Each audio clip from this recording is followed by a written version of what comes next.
You're watching part 2 in a 3-part series about prediabetes, a diagnosis characterized by higher than normal blood sugar levels.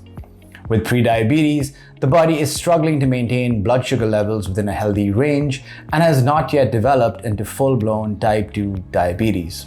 Part 1 covered what happens in a prediabetic body to cause this condition. I also looked at possible symptoms of it. You'll find a link to part 1 in the description below. In this video, I'm going to look at who is most at risk for developing prediabetes.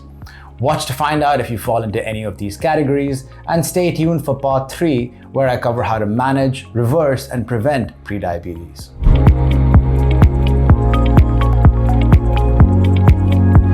Hi, I'm Rishi and thanks for stopping by my channel.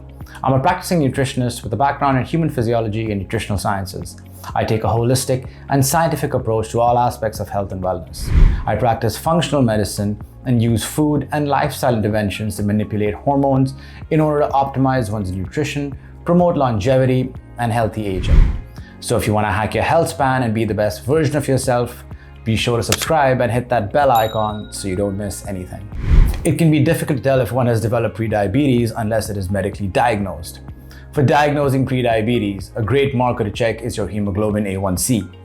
When sugar enters your bloodstream, it attaches to hemoglobin, a protein in your red blood cells.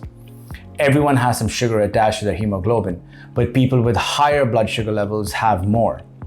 The A1C test measures the percentage of your red blood cells that have sugar-coated hemoglobin over a 3-month period. A normal A1C is below 5.7%.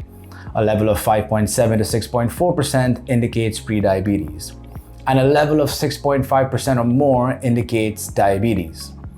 Within the 5.7 to 6.4% prediabetes range, the higher A1C, the greater your risk of developing type 2 diabetes.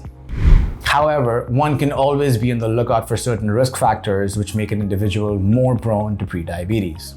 Number 1, hereditary factors or family history of type 2 diabetes.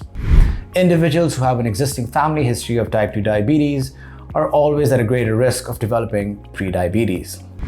Number 2, medically overweight individuals. One of the principal risk factors for prediabetes is being overweight or obese. The cells in the body become resistant to insulin if the fatty tissue in the body, particularly inside and between the muscle and skin and around the abdomen, also known as your stubborn belly or visceral fat, is higher than normal.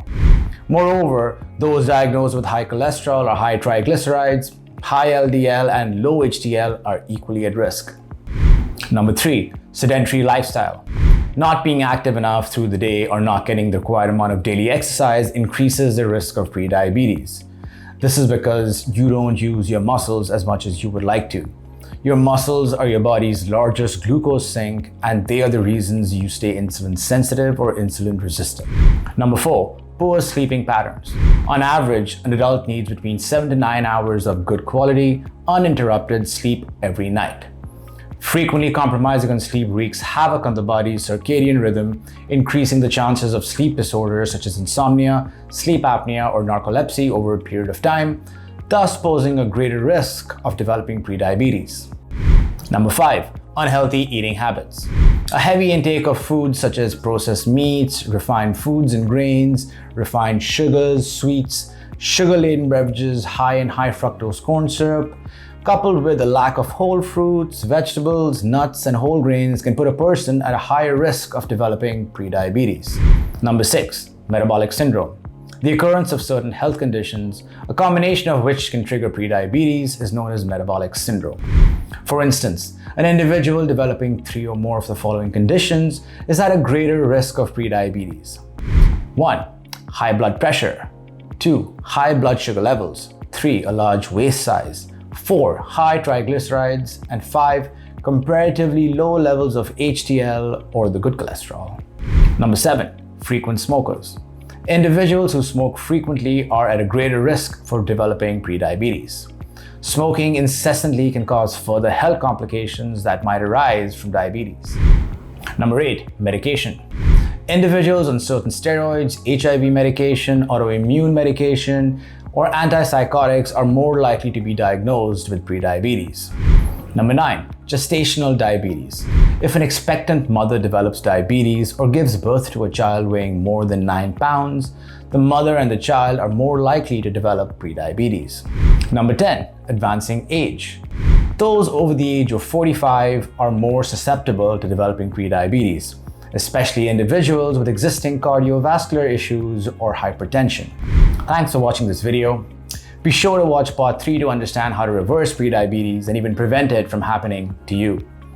If you or someone you know is suffering from insulin resistance or diabetes, then get in touch with me at rishidhingra.com to know more about my holistic health via functional medicine program that can help you manage, reverse, and even prevent diabetes.